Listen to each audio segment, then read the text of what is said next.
Alright, just a couple pointers here for beginners who are trying to learn to fly the Ladybird here.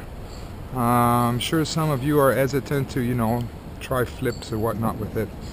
The Ladybird was actually my first quad. This is what got me hooked on quads. I've been flying a bunch of different other much larger quads since then, and I've learned to do acrobatics with them. I am not a professional by any means, but I do got the idea of how to do a flip with it.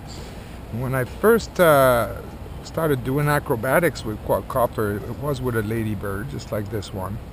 And what I would do is I would get enough altitude with it, and then I would basically give it some cyclic, right, and then it would flip. But there's one essential part of doing acrobatics with a quadcopter which makes it a lot smoother, and that is to release the throttle. So let me have a look here. I'll show you the transmitter here. Let's say that I'm about here now and I'm got some altitude and I want to do a flip. What I will do is I will apply some cyclic. By the time the quad is upside down, I reduce the throttle, and when it's back to almost full rotation, back to level, then I re-increase the throttle.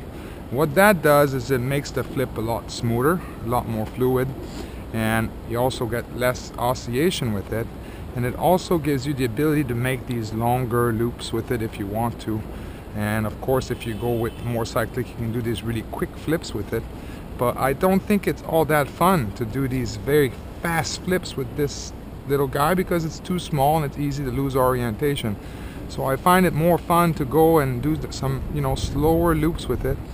And in order to do that, you have to reduce the throttle when you're inverted. So it's like this: throttle, throttle, release throttle, apply throttle. Throttle, throttle, release throttle, apply throttle. And then what it does is it makes for much smoother flips. So let's have a look.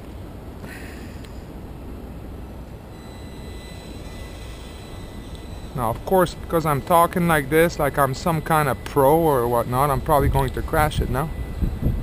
Like I said, I am no pro by any means. See how smooth it is when you release the throttle? And do these nice, slower loops with it. Of course, you can still do fast flip like this, but it's just not fun with this. I find you need to really be focused on it in order not to lose orientation. See, now that's smooth. See, now that's very smooth there. Need to release the throttle. See? That's the way to do it. Not just with this little guy, but it's the same idea with bigger quads.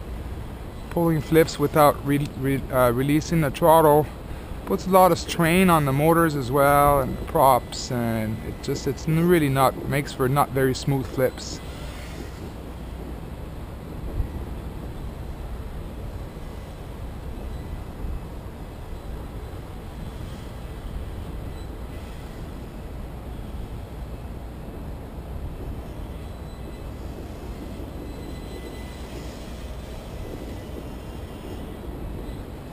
See that? Nice and smooth. Nice and smooth.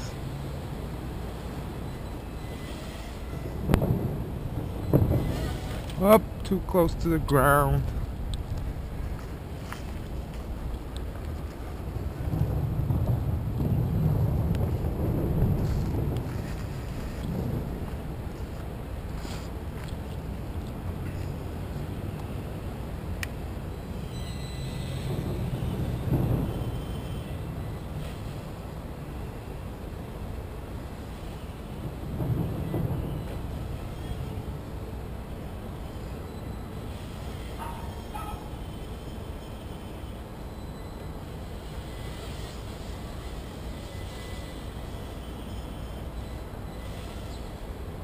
You can even do a bit of a stall inverted with it.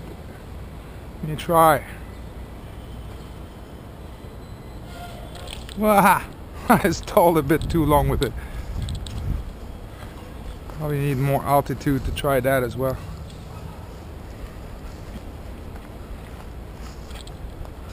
Looks like I just damaged a propeller here. Try to see if I can bend it back. Okay.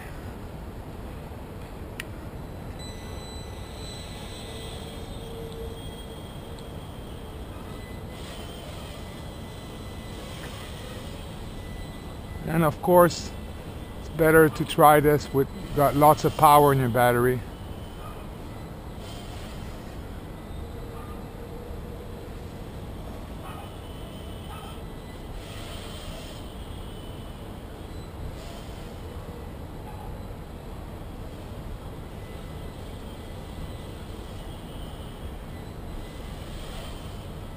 Let me try an inverted stall one more time, see if I can manage before I run out of juice in my battery.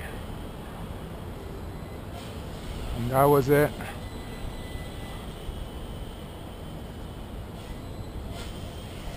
Oh, barely. You see, I'm running out of power to do this now. You need a lot of juice in your battery to catch it if you're going to let it drop upside down.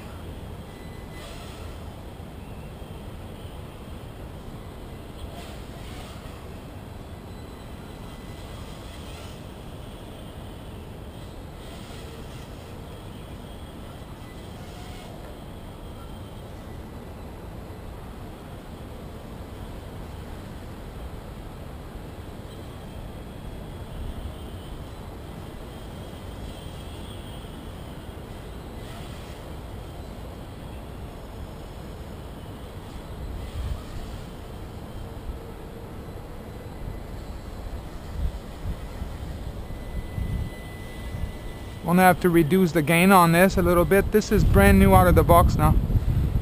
This is my second flight with it today. I get a bit of oscillation in the wind, and I know I can help that with reducing the gain.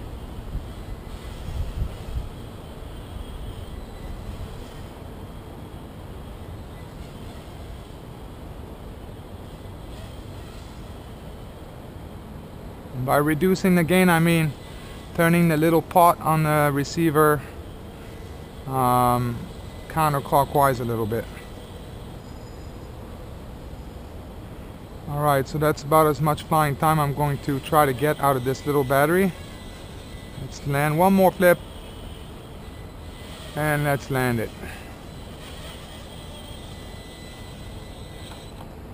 Alright, that's all for today. I hope you enjoyed the video.